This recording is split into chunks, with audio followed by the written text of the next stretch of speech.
Hey everybody, Jay here. Welcome back to the Homestead. Finally, we are going to start up our outdoor boiler. This is our CL6048.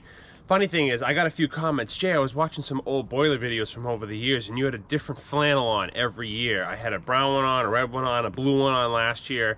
And then I got a second comment from a good subscriber who said, oh, you just busted out the blue flannel. It's almost time for wood heating season. So, in honor of all that, I got a new gray flannel. So if you see me wearing a gray flannel, this will be boiler videos for 2023. So yeah, if you see blue, red, or brown in the thumbnail, those are years past. So yeah, just we're starting a tradition here. So anyways, this is our central boiler, CL6048 classic non-gasification unit, and today it is a mere 40 degrees out and we're finally going to start this bad area up. So I'm going to walk you through in this video the startup procedures front to back. This is how I do it. This is how I was recommended to do it. Your make, your model may be a little bit different, so follow your instructions, but overall, yeah, let's have some fun, folks.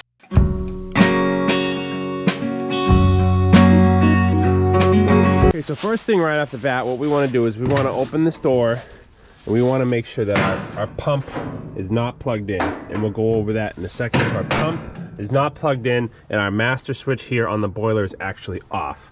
So let's go ahead inside and turn the circuit breaker on, and then we'll come back out here. Okay, so this is the circuit breaker that the boiler runs on. See right here, wood boiler. It is a 15 amp circuit, so we're going to go ahead and turn that on. That will turn on power to the unit.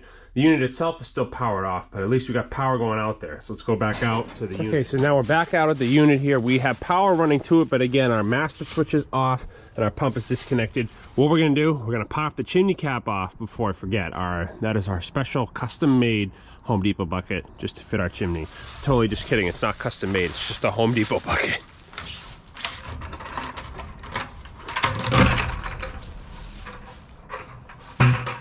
Okay, so now that our chimney is off, chimney cap is off, we're gonna go ahead and just double check.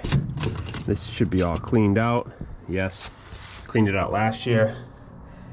Make sure we can see sunlight. Yep, I can see on the screen. So we're good on that end. Let's go ahead and put our chimney cap. These are just quarter turn if you're wondering. I had to pry mine off the first year because I had no idea how it worked. So I'm not gonna try to do that with one hand. Let's put that clip back on. Next thing we're gonna do, pop our cover off here. These are only like self-tappers. They're only in like 2 turns. Pop our cover off here. And we're gonna put some WD on that solenoid. So I'm all out of WD-40. Those of you are following along, that rust bucket there used my last can because we were spraying the lug nuts. So we're just going to use some electrical cleaner. I'll bring you guys in close and we're just going to clean that plunger for the solenoid, and then you should oil it or lubricate it with some WD-40 before operation. That opens and closes numerous times. This is where the magic happens. When the machine actually calls for heat, this solenoid door will open, and then when it doesn't need air or when it cuts off, it'll shut off just like that. So this is a moving part, so obviously you want to give it. This is the electrical contact part. You could spray all the springs and stuff with WD once you get it, but I don't have it right now. But here's a good time too to check, look inside. We don't have any real good buildup on that door. We cleaned that before. This is a fuse here, if you're wondering. This is an inline little fuse, so if you're having trouble with your door here, check that fuse. But this, other than WD, should be good to roll. Let's put the cover back on. Now, one thing I want to do that I've seen other people do on other boilers that I'm just going to do because it's not going to hurt, I'm actually going to drain out. This is the first time in years I've actually done this because we just changed our water, but either way, clean water, you still have sediment. So what I'm going to do is I'm going to take that cap off our silcock here and open that up, and I'm going to drain about 1 gallon out just to get any low sediment. This machine has been sitting idle for 6 months now, so we just want to drain out any of that sediment. Sediment is what ruins your pumps here, so we're just going to do that. I've never done that before. I've drained and changed the water on this unit, but I've never actually drained a little bit out prior to the start of the season, so I'm going to give that a shot. So let's go ahead and do that. This is the cap on the bottom there with the O-ring. You definitely make sure you want to replace this, because even if your little silcock leaks or weeps, you don't want to drain your boiler out of water. But obviously we check it here on the side, which we could do right now actually. So if we check it, boom, water levels right up to the top of the metal here.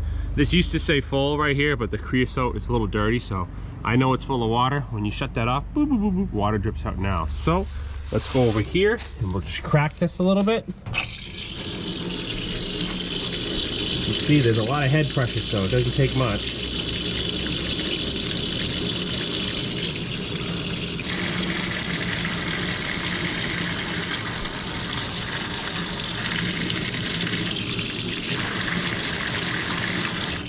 I think that's probably good.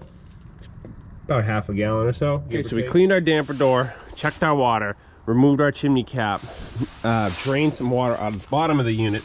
Now what we can do is, once we turn the switch on, it's going to activate our temperature sensor and that damper is going to open. However, our pump is not running because we have that unplugged. Let's go ahead and do that. Boom. Our waters are whopping 52 degrees.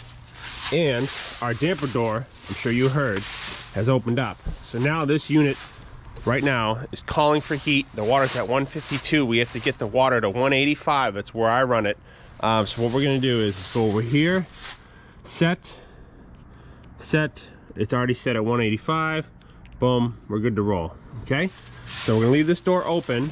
Now what we can do is slowly, and I say slowly, get a fire. There's a big temperature change between 55 degrees to 185. You want to bring the water temperature all the way up slowly.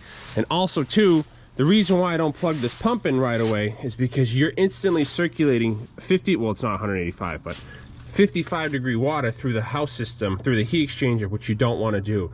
You want to bring all the hot water in. You do not want to mix 55 degree water inside the house, run it through the heat exchanger, because number one, that's going to confuse our oil system, and number two, that's just a lot of condensation. So we'll get the water hot, and then we'll pump it into the house. That's how I've always done it. I've had no issues. You can hear our dampers open. Again, our pumps aren't running. Open our door. We got our new rope seal that we did last video. Hell yeah, folks, it's time to get a fire going.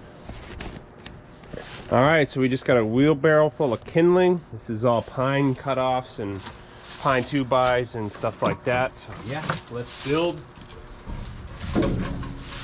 a fire that should last for 6 months. Let's get some paper. Okay, get the paper going in there on the bottom.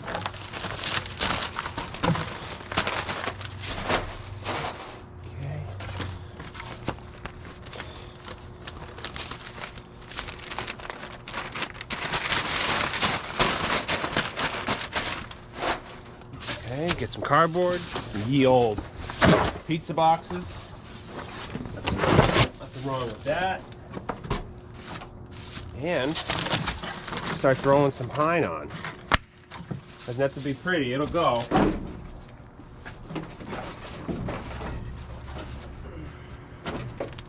Build a kind of like I guess a log cabin, if you will, ish fire. But that cardboard's dry, obviously this paper is dry, so we'll be good on that retrospect.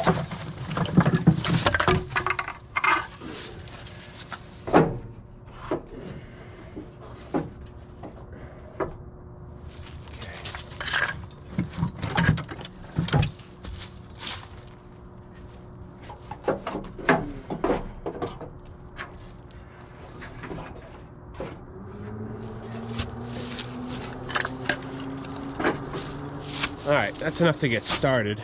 Alright, here we go, folks. Ceremonial torch. 2023 heat season.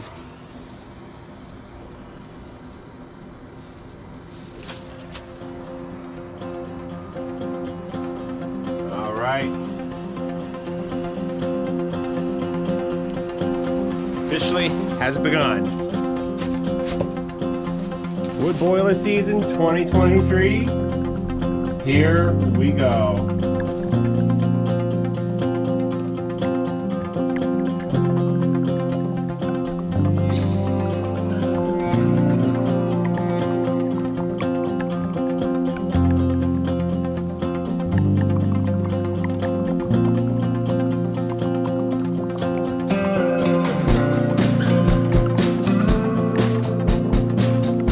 Oh yes, there we go, folks.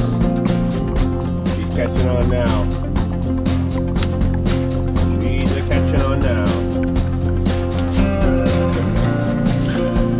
folks, so what I'm doing here, obviously this fire is going. We're gonna bring this temperature up slowly. So obviously we're gonna keep our door shut so we don't absolutely have a rip snorting fire right off the bat. But anyways, I'm just using crap wood for now. It's gonna take a lot of energy to get, water is 52 degrees right now and it is 7:40 in the morning. So as you can see, we're rolling here, 7:40 in the morning, 52 degrees. We're gonna cut up some of this.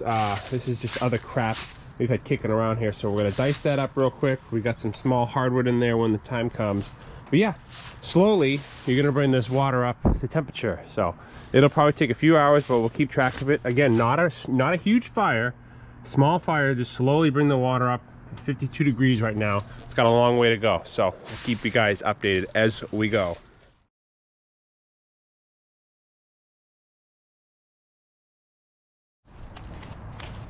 All right, folks, it is 8:50, just over an hour from our initial flame up.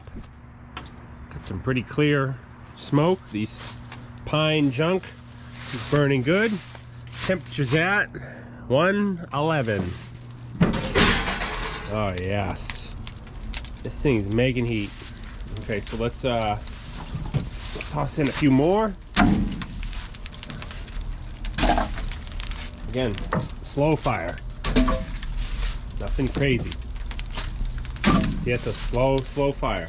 Bring the temperature up.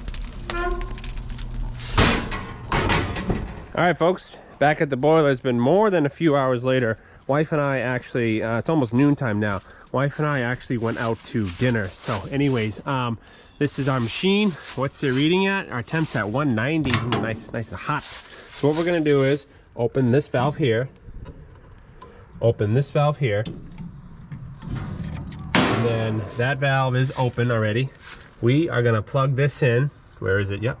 We're gonna plug this in and it's gonna start drawing some heat.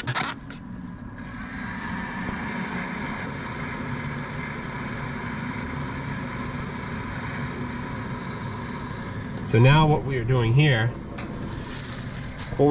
is now we plugged in the pump, so now we're circulating that heat through the heat exchanger. So now we have to go inside to the heat exchanger side in the basement, and I'll show you, and we got to open up a couple things just to start pulling the heat. Now we're going to pull the heat from this hot water off this unit to go throughout the house. So let's bring you guys inside, then we'll wrap up. So we're in the basement here. That PEX actually runs out the boiler. Those are the two lines, the feed and supply line. So it runs up over the wall here. And then we'll show you in through here. This is our Buderis. This is our oil burner. This is our backup. We'll go over this in another video. But anyways, here's where we're at. What we're going to do is turn the heat exchanger on, open these valves here, and then now, as this water runs through the heat exchanger, now what's going to happen is it's going to start pulling. It's going to start heating the house inlet, and it's going to run through the heat exchanger. So it goes. Oh, we actually have a. We have a leak there. Oh boy.